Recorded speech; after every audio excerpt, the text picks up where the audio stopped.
Buenos días, hermanos, que Dios les bendiga. Damos gracias a Dios porque podemos llegar a su presencia una vez más para alabar y bendecir su nombre. Le damos gracias a Dios porque en su misericordia nos permite estar aquí.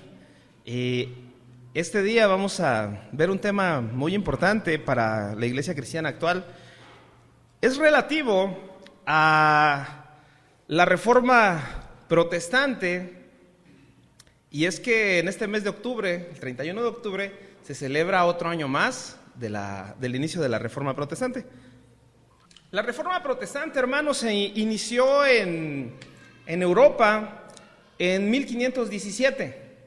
Así que hace 5 años apenas celebramos 500 años de la Reforma. Y nosotros, como iglesia cristiana, es importante que sepamos la historia de la iglesia cristiana. Sobre todo por el hecho de que como iglesia del Señor, como iglesia que se esmera en el estudio de la palabra y quiere conocer de dónde venimos y hacia dónde vamos, que es algo importante, sepamos este tema que nos conviene a todos. Una vez me preguntaron a mí, hermano, ¿tú eres protestante? ¿Y ustedes qué responderían si les dijeran que son protestantes?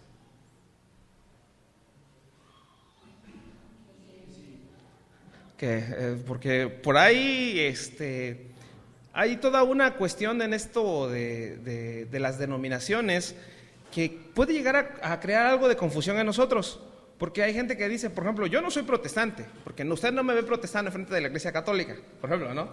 Yo nunca he ido a protestar ahí, pero ¿qué pasa cuando decimos, no, pues ¿saben qué? Yo soy calvinista, ¿no? Yo soy arminiano, ¿eso con qué se come? Yo soy pentecostés, yo soy bautista, yo soy metodista, yo soy presbiteriano. Y nos empezamos a poner un nombre que a nuestro parecer define nuestra identidad. Pero ¿se acuerdan lo que vimos en una reunión pasada? Pablo dice, ¿acaso está dividido Cristo? Porque algunos dicen, yo soy de Apolos, yo soy de Cefas, yo soy de Pablo, y otros dicen, yo soy de Cristo. Gracias, hermano. Y con respecto a esto, debemos entender que la historia cristiana tiene pues muchas cosas que debíamos conocer. No vamos a ver la historia ahorita, vamos a ver más que nada en qué se enfocan las 5 solas. Las 5 solas es la denominación conjunta para 5 frases en latín que surgieron durante la Reforma Protestante y resumen las creencias teológicas básicas de los reformadores o protestantes que entraban en contraposición con la doctrina romana. Porque en la Edad Media la Iglesia Católica empezó a vender indulgencias y empezó a decirle a la gente, ¿sabes? Si tú quieres que se te perdonen tus pecados, tienes que traer cierta cantidad de dinero y te vamos a dar un certificado de que tus pecados ya fueron perdonados. Es más, te podemos vender uno para tus pecados próximos. ¿Sí? Y pues la gente así vivía, no tenían ni la más remota idea de que no era por medio de nuestras ganancias o de lo que podíamos darle a Dios que obteníamos la salvación, porque esto es ganarse la salvación por medio de las obras. La palabra latina sola significa en español solo o solamente. Las 5 solas expresan 5 creencias fundamentales que los reformadores entendían como pilares esenciales para la vida y prácticas cristianas. Estas 5 solas expresan los principios que guían al protestantismo. Estos lemas eran expresados en latín, pues este era el lenguaje académico de la época. Por eso se les conoce históricamente como solas, igual a solo. Entonces, en este periodo de la historia, el latín era la lengua común. Sí, era la lengua para los eruditos y los estudiados. Si ustedes recuerdan, aquí en México todavía se daban misas en latín. ¿Sí recuerdan eso ustedes? ¿Sí? ¿Y les entendían las personas? No, yo me imagino que hasta se aburrían, porque si hablándoles en español, a veces las personas como que están así, te dicen que sí a todo. Imagínate si te están hablando en otro idioma. No entendíamos, ¿sí? Por eso se inventaron palabras como el santiamén. Lo hacemos en un santiamén. ¿Por qué? Porque el cura al final decía Spiriti Sancti, amén, santiamén. Y eso es lo que la gente entendía, y era el final de todo, ¿sí? Dice, todas y cada una de estas solas rechazaban o se imponían explícitamente a prácticas y doctrinas extendidas a comienzos del siglo XVI en la cristiandad latina y que los reformadores criticaban, atribuyéndoselas a la usurpación de competencias, atributos o cualidades por la jerarquía eclesiástica de la Iglesia romana y especialmente por la cabeza, que era el Papa, y que en realidad correspondían o bien únicamente a Dios o a los cristianos como sacerdotes que somos. ¿Por qué? Porque tenían la idea de que el Papa, como figura máxima, tenía la última palabra. Hasta se creía en ese entonces que había una infabilidad por parte del Papa. ¿Qué quiere decir esto? Que él no se equivocaba. ¿Te imaginas? Yo les voy a hacer una pregunta. ¿Los humanos nos equivocamos? Aunque seamos muy estudiados, aunque seamos doctores, aunque seamos muy espirituales, nos equivocamos. Imagínate que en ese entonces se creía que la máxima figura de la religión no se equivocaba. Y lo que dijera era como palabra de Dios. Entonces, las personas tendían a tomarlo así, porque no conocían la Biblia, porque no tenían la oportunidad de tener este libro en sus manos.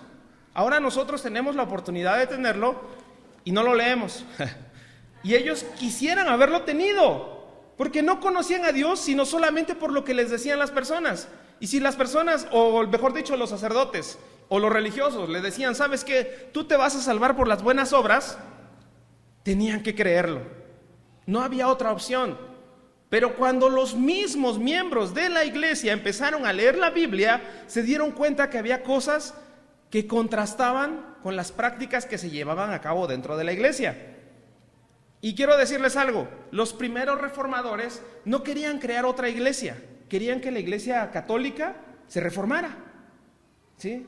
Porque a veces pensamos y dijeron, no, ellos inventaron la iglesia evangélica. No, ellos querían reformar a su propia iglesia, que volvieran a los principios cristianos.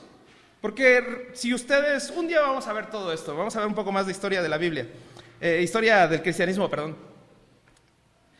Si ustedes ven, venimos en una corriente que inició con Jesús, siguió con los apóstoles, la iglesia sola, y vino una corrupción donde la iglesia adoptó prácticas mundanas. Y fue hasta el 1500 que la iglesia católica permaneció en esta práctica entre lo espiritual y lo mundano, hasta que viene la Reforma, y de ahí salen muchos grupos que ahorita que hoy en día son, ya creo que ya son incontables cuántos tipos de cristianos hay o cuántas denominaciones hay, porque hay las que son históricas y las que ya son independientes de esas históricas, ¿sí? Pero les digo, si nos enfocamos en tener un nombre y decir yo soy específicamente esto, porque hay gente que se casa con estas ideas. Por ejemplo, los que son católicos dicen yo soy católico, romano y apostólico, ¿no? También hay carismáticos, ¿no? Pero ¿nosotros qué somos? Somos cristianos, hermanos. Somos cristianos. Y otra cosa que tenemos de característica es que somos cristianos y somos evangélicos. ¿Por qué somos evangélicos? Porque tenemos el evangelio y compartimos el evangelio. Hay personas que se sienten ofendidas cuando le dicen, hey, tú evangélico, no me digas así. ¿Por qué? Porque a veces nos ofendemos que nos llamen cristianos, evangélicos, aleluyas, otras cosas por ahí. Cuando ellos empezaron a leer la Biblia, se dieron cuenta que no era por donde se estaba conduciendo la iglesia. Entonces, el máximo exponente de esto es un señor que se llamó Martín Lutero, que él fue y escribió unas tesis, hizo unas cartas y puso 95 cosas que no le gustaban de la iglesia católica y las fue a pegar en la catedral de su iglesia, ¿sí? Lutero estaba esperando que la iglesia católica se reformara, que volvieran a traer a Dios a la iglesia, porque en su iglesia ya no estaba Dios, el hombre había impuesto su voluntad. Entonces Lutero va y les dice, ustedes tienen que dejar de vender indulgencias. Los pocos que entendían la palabra querían que se siguiera como era, pero... No, había muchas conveniencias, porque en ese entonces los papas pues eran reyes, ¿sí? Bueno, hoy en día siguen siendo reyes, pero eran personas que abusaban de todos los deleites carnales del hombre, ¿sí? No se abstenían de nada. Eran personas muy escandalosas. Porque si ahorita vemos, por ejemplo, a un líder religioso escandaloso, ¿qué vamos a hacer? Lo vamos a criticar y lo vamos a juzgar con justo juicio, ¿eh? No lo vamos a condenar, no, te vas a ir al infierno, porque sería condenar entonces. Pero sí decir, ese hombre no está llevando la doctrina bíblica, no está llevando la palabra de Dios. Y Lutero lo que estaba queriendo hacer era que la iglesia trajera de nuevo a Dios a la práctica. Entonces, estas 5 solas se definen de la siguiente manera. Vamos a ver a la primera diapositiva. Y dice sola escritura. Esto significa solo la escritura o solamente por la escritura. Dice, la palabra de Dios es la máxima autoridad en materia de fe y práctica. Por tanto, nada que contradiga la revelación de Dios puede regular la vida del creyente. Vamos a ver unos pasajes bíblicos en Gálatas 1, 6 al 10 y dice: estoy maravillado de que tan pronto os hayáis alejado del que os llamó por la gracia de Cristo para seguir un evangelio diferente. No que haya otro, sino que hay algunos que os perturban y quieren pervertir el evangelio de Cristo. Mas si aún nosotros o un ángel del cielo os anunciare otro evangelio diferente del que os hemos anunciado, sea anatema. Como antes hemos dicho, también ahora lo repito: si alguno os predica diferente evangelio del que habéis recibido, sea anatema. Porque si un ángel viene y nos predica un evangelio diferente al que hemos recibido, eso sea maldición. Anatema significa maldición. Y yo les dije, en ese entonces las figuras religiosas se habían impuesto al hombre.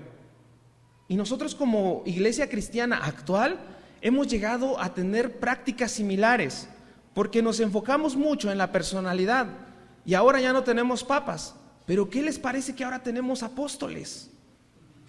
Y su palabra es una palabra que se impone a veces aún a la escritura, porque a veces ellos tienen sus propias revelaciones. Y yo escuchaba a alguien que decía, es que la Biblia es la palabra escrita de Dios, pero su palabra hablada no todos la pueden escuchar. Y yo sí la escucho, decía ese hombre. Esa es la palabra fresca, que aquí está la palabra vieja, pero la palabra nueva es la que Dios nos da al corazón. ¿Te imaginas si todos empezáramos a escuchar la voz de nuestro corazón creyendo que es la voz de Dios? Suele suceder, porque también hay profetas, y los profetas de repente levantan la voz y dicen, el Señor dice. ¿Y cómo sabes que realmente es el Señor? Y luego dicen las personas, bueno, vamos a cotejarlo con la escritura. Hermanos, pero entonces caemos en un problema que es este. Si tenemos la escritura, ¿necesitamos necesariamente a los profetas? Dice la escritura que no menospreciamos, pero si Dios ya me está hablando en la Biblia, ¿qué necesito hacer? Leer mi Biblia. Porque si voy buscando al profeta que me diga qué es lo que tengo que hacer, entonces quiere decir que el problema no es la palabra, no es la iglesia, es mi corazón el que está desviado de Dios. Porque sé dónde están las respuestas, pero quiero que el hombre me hable. Entonces estoy cambiando la gloria de Dios por la de una persona. Y eso es algo que los reformadores querían. Querían que la Biblia fuera la máxima autoridad dentro de la iglesia. Sí, obviamente es Dios, pero es la palabra de Dios y representa lo que Dios quiere que nosotros entendamos. Si vienen y nos hablan de un evangelio distinto o con unas prácticas diferentes a lo que dice la Biblia, dice que no debemos aceptarlo, inclusive dice que sea maldito. Porque hoy en día, ¿de qué nos están hablando en las iglesias? En las iglesias no nos predican en la santidad ya, ¿sí? Nos van a predicar la prosperidad, nos van a predicar que Dios quiere que seamos exitosos, que seamos sanos, y el día que no estemos así, pues es porque andamos mal con Dios, ¿no? O diferente, ¿no? Trae tu diezmo, trae tu ofrenda y Dios te va a bendecir. Y si no te bendice, ¿sabes qué te van a decir? Te faltó fe. Y los grupos cristianos se han vuelto como esos programas piramidales, ¿sí saben? Donde tú llevas 10 y te tienen que dar 100. Y nos empiezan a vender que la iglesia es un negocio o es una empresa. Y no es así. La iglesia es el cuerpo de Cristo, es la amada del Señor. Aquí mismo en el verso 10 de Gálatas 1:6 dice, pues, ¿busco ahora el favor de los hombres o de Dios? ¿O trato de agradar a los hombres? Pues si todavía agradara a los hombres, no sería siervo de Cristo. Segunda de Timoteo 3:16. Toda la escritura es inspirada por Dios y útil para enseñar, para redarguir, para corregir, para instruir en justicia. Esto es la palabra de Dios. Entonces, si tenemos la palabra de Dios como la máxima expresión de autoridad dentro de la iglesia, no nos vamos a equivocar. Porque si nosotros como humanos tomamos decisiones del corazón, entonces sí nos vamos a equivocar. Porque podemos llegar a pensar, es que Dios me habló, ¿no? Y hay gente que siente que Dios le habla. Inclusive hay gente que es muy dada a los sueños. Y fíjense que yo el otro día me fui a dormir y tuve pesadillas toda la noche. Pero estaba yo recordando y dije, ¿qué fue lo que pasó? Porque mis pesadillas tenían como hasta sentido. Hice una película. Y me puse a pensar y dije, ¿qué fue lo que pasó el día de ayer? Pues vi esto y esto otro. Y los temas que vi y que platiqué con otras personas, nada más se reflejaron en mis sueños, porque comí mucha pizza. Y a veces así pasa. Nuestros sueños no todo el tiempo van a tener un significado espiritual. Pero a veces sí queremos dárselo. Ya estamos pensando, ¿qué querrá decir mi sueño? ¿Por qué no sueño esto? Sí. Y a mí gente me ha hablado, gente me ha hablado y me dice, oiga hermano, fíjese que soñé esto, ¿qué querrá decir? Y yo le digo, no, pues hermano, que usted no necesita ir a la cama con la panza muy llena. Porque a veces sí, tienen unas películas, Hollywood se queda corto a comparación de todo lo que me han contado, ¿no? Y eso pasa. Pero no todos nuestros sueños tienen que tener un sentido espiritual, o no todos son un mensaje de Dios para nosotros. A veces sí, tenemos en la Biblia gente que soñó, pero eso no quiere decir que todos los días vamos a estar soñando y recibiendo revelación divina. Hay gente que ustedes las ven allá afuera y no salen de su casa si primero no escuchan o no leen su horóscopo. Y hasta hay cristianos que hacen eso, ¿Por qué? Por la ignorancia. No sabemos que eso desagrada al Señor. Vamos a ver la segunda sola. Sola gratia. Y es solo por gracia. La salvación es un don de Dios. Por tanto, es algo que el pecador recibe de forma inmerecida, basada en los méritos de Cristo alcanzados durante su vida, muerte y su resurrección. Hermanos, nosotros para alcanzar la salvación no hay nada que podamos hacer. Y esto debe humillarnos al grado de entender que realmente no hay nada que el hombre pueda hacer para ser salvo. A veces pensamos, porque como humanos queremos decir, hay algo que tiene que hacer el hombre, hay algo que yo tengo que hacer para ganarme la salvación. No puede ser gratis. Y mientras pensamos así, la soberbia del corazón nos dice, es que algo tenemos que hacer. Vamos a ver qué dice Efesios 2, 8 y 9.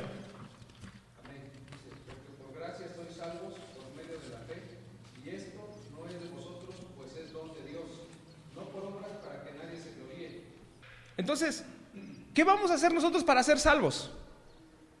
¿Qué podemos hacer? La Escritura dice que nada, porque es gracia de Dios. Y esto es algo controversial, porque la gente a veces no lo podemos entender. Y el mundo lo ha explicado de diferentes formas. Si ustedes ven, las personas van a las procesiones, se lastiman, sufren por querer alcanzar la gracia de Dios, la salvación de Dios, ¿sí? Inclusive los cristianos, a veces somos así. Vamos a ver un pasaje bíblico en Mateo 20, para que entendamos la gracia desde la perspectiva de Jesucristo. Mateo 21 dice, porque el reino de los cielos es semejante a un hombre, padre de familia, que salió por la mañana a contratar obreros para su viña. Y habiendo convenido con los obreros en un denario al día, los envió a su viña. Saliendo cerca de la hora tercera del día, vio a otros que estaban en la plaza desocupados, y les dijo, id también vosotros a mi viña, y os daré lo que sea justo. Y ellos fueron, y salió otra vez cerca de la hora sexta y novena, e hizo lo mismo. Y saliendo cerca de la hora 11, halló a otros que estaban desocupados, y les dijo, ¿por qué estáis aquí todo el día desocupados? Le dijeron, porque nadie nos ha contratado. Él les dijo, id también vosotros a la viña, y recibiréis lo que sea justo. Cuando llegó la noche, el señor de la viña dijo a su mayordomo, llama a los obreros y págales el jornal, comenzando desde los postreros hasta los primeros.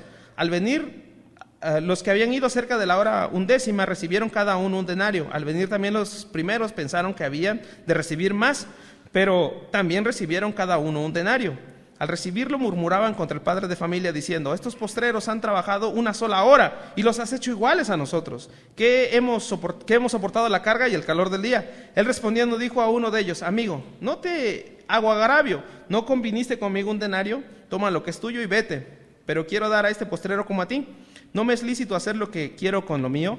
¿O tienes tu envidia porque yo soy bueno? Así los primeros serán postreros y los postreros primeros, porque muchos son los llamados, mas pocos los escogidos. Así es la gracia. No tuvimos que hacer nada para ser salvos. El Señor lo hizo todo. Y va a haber muchas personas que van a pasar persecución, van a pasar hambres, azotes, cárcel por causa del Evangelio, y va a haber otros que no. Vamos a estar bien cómodos aquí alabando al Señor los domingos y van a ser salvos también. No por su conocimiento bíblico, no porque ayunaron mucho, no porque los persiguieron, no porque murieron en la cruz, no porque murieron apedreados, no porque murieron fusilados, sino solamente por la gracia de Dios. Y Él le da a todos lo mismo. Dice Romanos 11:6, y si por gracia, ya no es por obras. De otra manera, la gracia ya no es gracia. Y si por obras, ya no es gracia. De otra manera, la obra ya no es obra. Entonces, solamente somos salvos por gracia. Cuando se habla de estos temas, la gracia y la fe, son dos temas que los protestantes, los primeros reformadores, tomaban en la misma, en el mismo grupo. No eran diferentes la gracia y la fe, estaban unidos. Nosotros debemos ser humildes y reconocer que no hay nada que podamos hacer para ser salvos, porque es aquí donde podremos al fin entender la gracia. Cuando entendemos que no hay nada que podamos hacer para ser salvos, porque ya lo hizo todo el Señor Jesucristo. Vamos a ver la siguiente sola, que es sola fe. Les recuerdo, los reformadores decían sola gracia y sola fe en la misma oración, en el mismo grupo, pero nosotros ya la dividimos, hicimos dos. Sola fide, sola fe, solo por la fe. La salvación solo puede ser recibida cuando ponemos nuestra fe en aquel que murió por nosotros, excluyendo la posibilidad de que nuestras obras puedan contribuir. Y ya leímos Efesios 2:8, donde dice: por gracia sois salvos por medio de la fe, y esto no de vosotros, pues es don de Dios, no por obras, para que nadie se gloríe. Porque si fuera por obras, imagínate aquellas personas que lleguen al cielo y digan: nosotros predicamos y nos asesinaron en el Coliseo Romano, merecemos un lugar más importante que los que vivían en México, particularmente en Oaxaca, en la capital, porque en los pueblos sí hay persecución, los pueblos sí sacan a la gente de sus comunidades, en los pueblos los apedrean, los queman, pero nosotros aquí en la capital pues estamos tranquilos, no, nadie nos persigue, oramos, cantamos y todos nos vamos a casa, a veces así como llegamos a la iglesia, o a veces con más cargas, ¿no? Porque ya me vio feo el hermano, ese hermano que no quería que fuera ya fue, siendo que debemos ser un cuerpo en Cristo que nos amamos, nos respetamos, nos queremos, y cuando vemos a la familia, ¿a poco no nos sentimos contentos? Hay familias que lamentablemente tienen problemas fuertes y cuando se ven, sobre todo en las Navidades, ¿no? Y terminan peleando. Esto es algo que parece a veces chiste o es gracioso, pero no, sí pasa. Que por alguien ya sacó un tema que no debía y por ahí otro ya ocupó la oportunidad para sacar un rencor pasado, para decirse algo y ya se echó a perder la cosa. Y nos vemos hasta el otro año para otra vez volvernos a pelear, ¿no?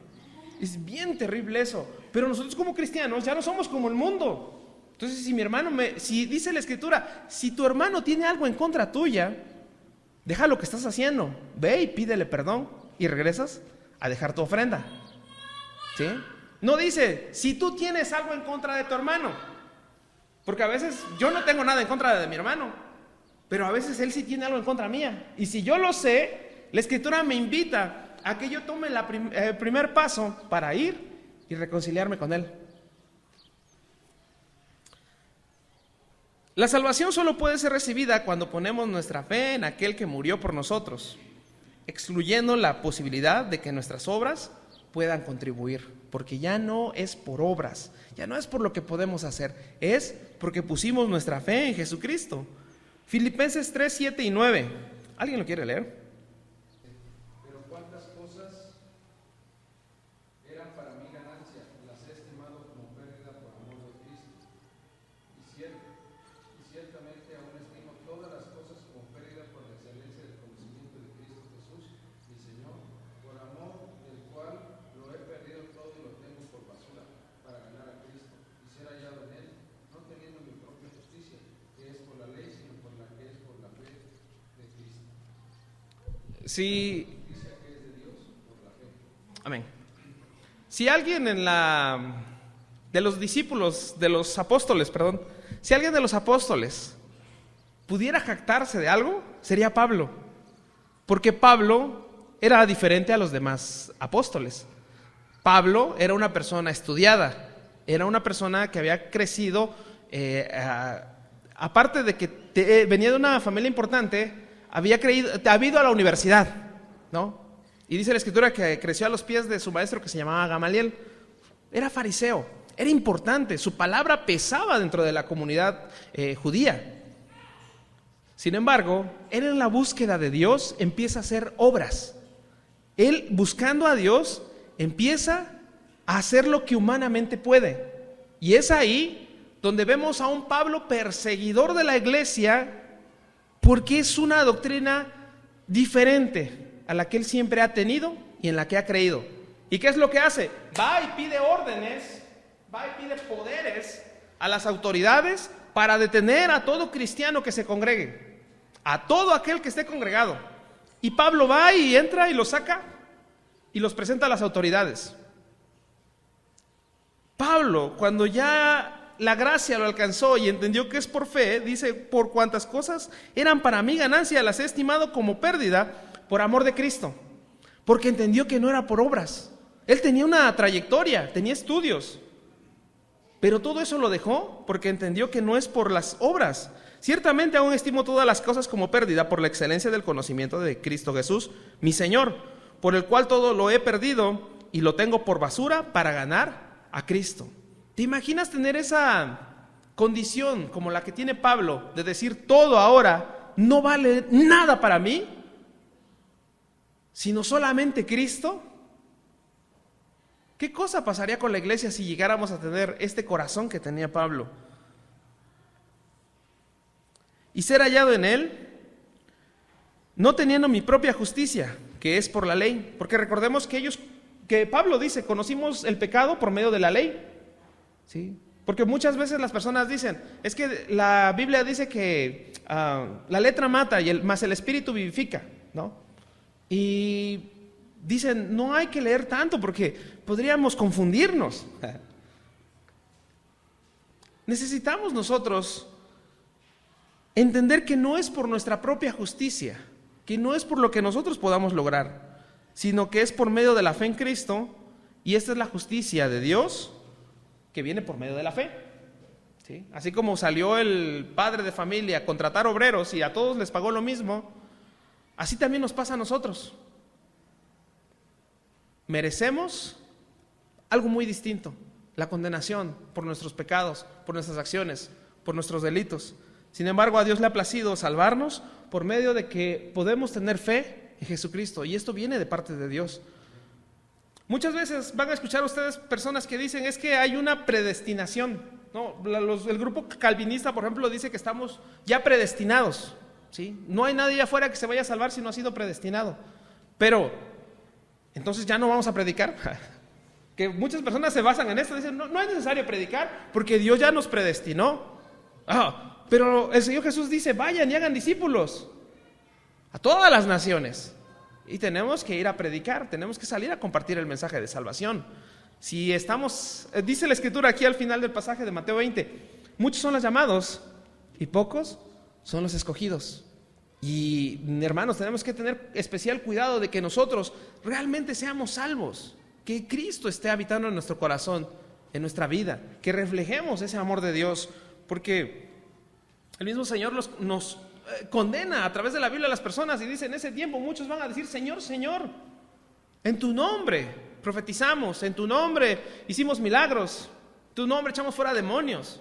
Y el Señor les va a decir: apártense de mí, hacedores de maldad, nunca los conocí. Y sería muy triste que nosotros creyéramos que vamos a ir al cielo, que vamos a ir a su presencia y nada más nos estemos engañando. Porque la verdadera espiritualidad se manifiesta a través del fruto del Espíritu Santo. Y esto es algo que tiene de una u otra forma que manifestarse en nuestra vida. ¿Sí? Porque, pues, ¿quién de aquí ya no se enoja? ¿No? ¿Quién de aquí ya no insulta? Porque cuando vamos creciendo espiritualmente, no quiere decir que te convertiste, que te bautizaste, digamos, y ya a partir de ese momento ya eres libre de pecado, ¿no? Y nunca más volviste a pecar. No, es un proceso por el que vamos caminando, pero que se note que ya no somos los mismos que hace 20 años, que ya no somos los mismos que hace 15 años, que no somos los mismos que hace 6 meses, que no somos los mismos que hace una semana, sino que dice la Escritura que vamos creciendo hasta llegar a la estatura del varón perfecto. Se tiene que ver ese cambio en nuestra vida. Y los primeros que se van a dar cuenta son los que nos rodean. Inclusive los que no nos han visto en un tiempo, cuando los veamos nos van a decir: oye, ¿qué te pasó? Algo cambió en ti. Sí, mira, ahora vendo Herbalife. Me siento magnífico, pregúntame cómo. No. Conocí a Cristo y está trabajando en mi vida, ¿sí? Porque va a llegar un momento en que nos van a decir: si tú eras bien tremendo, ¿cómo tú eres cristiano ahora? Así es la gracia de Dios. Porque si fuera por mis obras, yo creo que no nos salvábamos ninguno de los que estamos aquí, ¿eh? Porque todos hemos pecado, todos hemos robado, todos hemos insultado, todos hemos hecho muchas cosas malas. Pero en la misericordia de Dios, aquí estamos. Y dice que nuestros pecados quedaron sepultados en lo más profundo de la mar. Y el Señor ya no se acuerda de nuestros pecados. Nosotros sí nos acordamos para que nos quede la experiencia de las cosas que hacemos, para que no volvamos a caer en lo mismo, que no volvamos a hacer eso. Dice Romanos 1:17: porque en el Evangelio la justicia de Dios se revela por fe y para fe, como está escrito: mas el justo por la fe vivirá. Entonces somos salvos solo por fe, solo por la fe puesta en Jesucristo. Vamos a ver otra sola, es solus Christus. La salvación se encuentra solo en Cristo, excluyendo así todo otro camino para llegar a Dios. Hechos 4:12: y en ninguno otro hay salvación, no hay otro nombre bajo el cielo dado a los hombres en quien podamos ser salvos. No hay otro medio de salvación sino solamente por Cristo. ¿Por qué? Porque cuando nosotros no conocíamos esto, teníamos hasta nuestro santo favorito o preferido. Bueno, no sé cuántos de aquí fueron católicos. Hay gente que adopta un santo y ese es el santo de su casa, ¿no? Por ejemplo, ¿quién es el santo de las causas perdidas? San Juditas Tadeo, ¿no? Le ponen vela, ¿qué más le ponen? Flores, comida, Sí, y por ejemplo, los muchachas solteras dicen que ponen a San Antonio de cabeza, ¿no?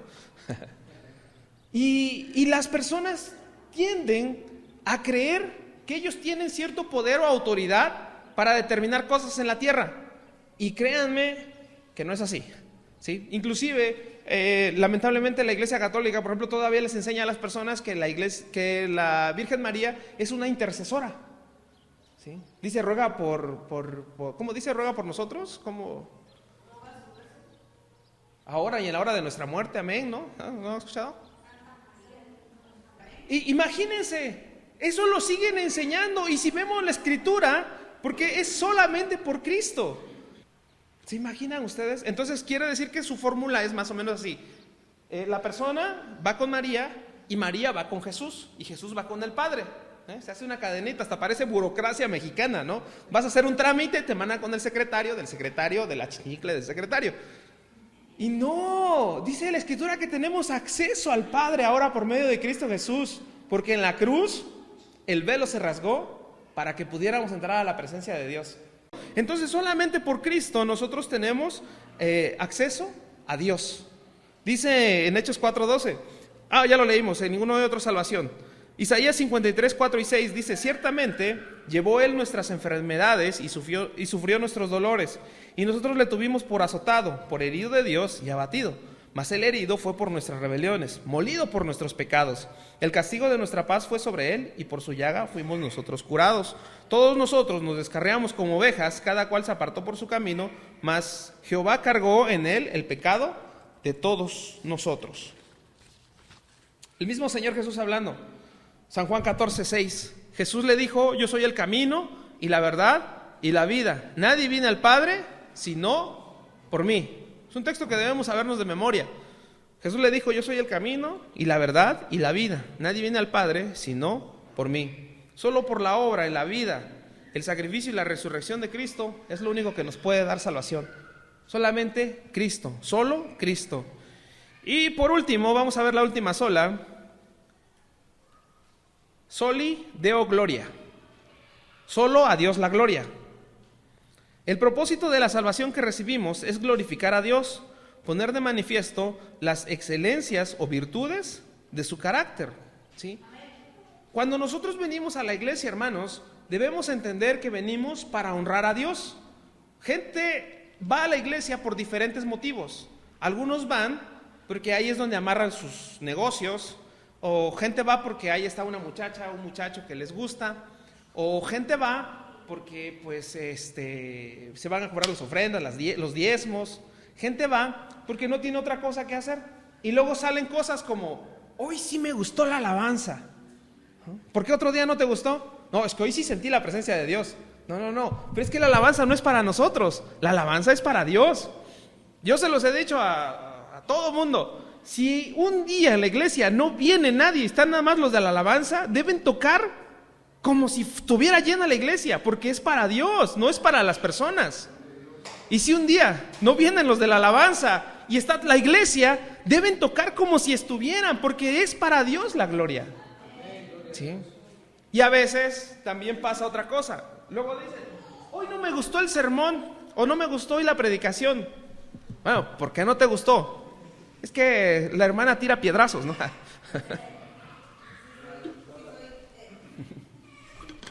Es que seguramente me estuvo siguiendo en la semana y algo vio. ¿Sí?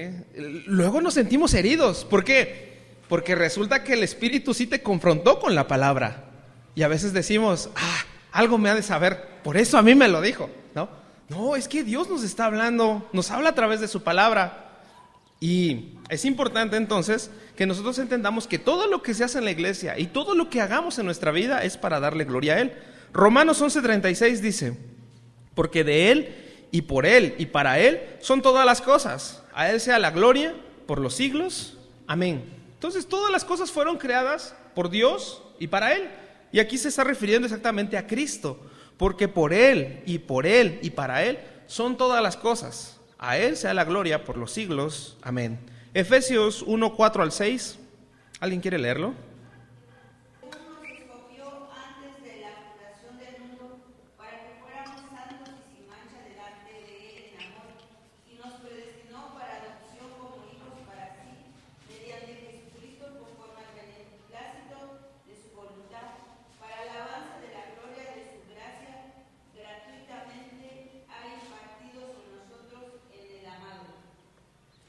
Imagínense, una vez le preguntaron a un cristiano: ¿para qué estamos en este mundo? Y no sabía qué contestar. Y la Biblia nos enseña que nosotros fuimos creados para alabanza de su gloria. Y todo lo que pasa en nuestra vida es para alabanza y gloria de nuestro Señor. ¿Sí? Porque imagínate tú que los apóstoles, los primeros apóstoles, no fueron personas importantes, no fueron personas ricas, no fueron personas poderosas, eran pescadores. Y por lo visto, según lo que leemos en la Biblia, eran mal vistos por los líderes religiosos. Porque hay una parte donde ellos se atreven a decir: ¿qué no son pescadores? ¿Qué no son personas del vulgo? O sea, ¿qué no son personas corrientes? Sin embargo, están hablando maravillas de Dios. Y es aquí donde Dios se glorifica, porque si me escogió a mí y te escogió a ti, no te escogió por lo alto que eras, no te escogió por lo guapo que eras, no te escogió por lo rico que eras, no te escogió por lo sabio que eras, no nos escogió por eso, nos escogió porque vio que en nuestro corazón la semilla de la fe iba a crecer e iba a dar un fruto para gloria de su nombre, no para nuestra propia gloria. Porque hay gente que se quiere robar la gloria de Dios y quieren el reconocimiento ellos. ¿Sí? Entonces necesitamos nosotros recordar siempre que hacemos algo, que todo debe ser para la gloria de Dios. Y por eso la Biblia también nos dice: cuando hagan algo allá en el mundo, háganlo como si se lo estuvieran haciendo a Cristo, porque ahí es donde Dios se va a glorificar.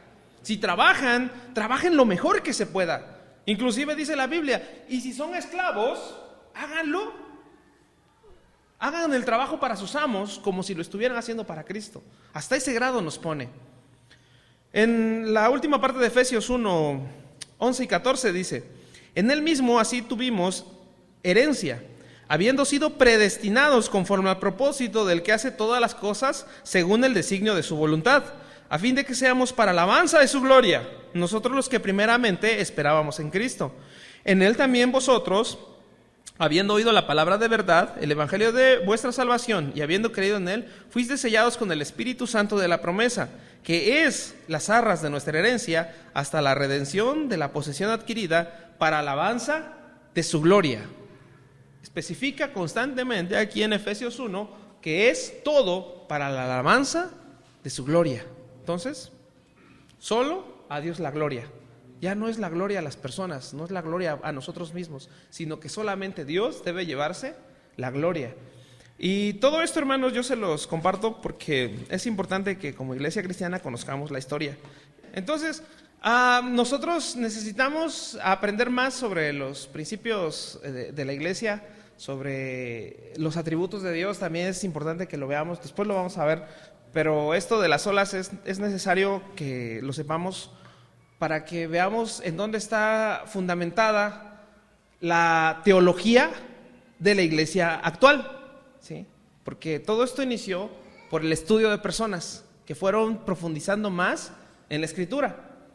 Y van a encontrar ustedes muchos nombres de personas, pero debemos entender siempre que no nos vamos a casar con las ideologías, sino que nuestra meta es conocer a Cristo, conocer a Dios y darle la gloria a Él, entendiendo que somos salvos por fe, por gracia.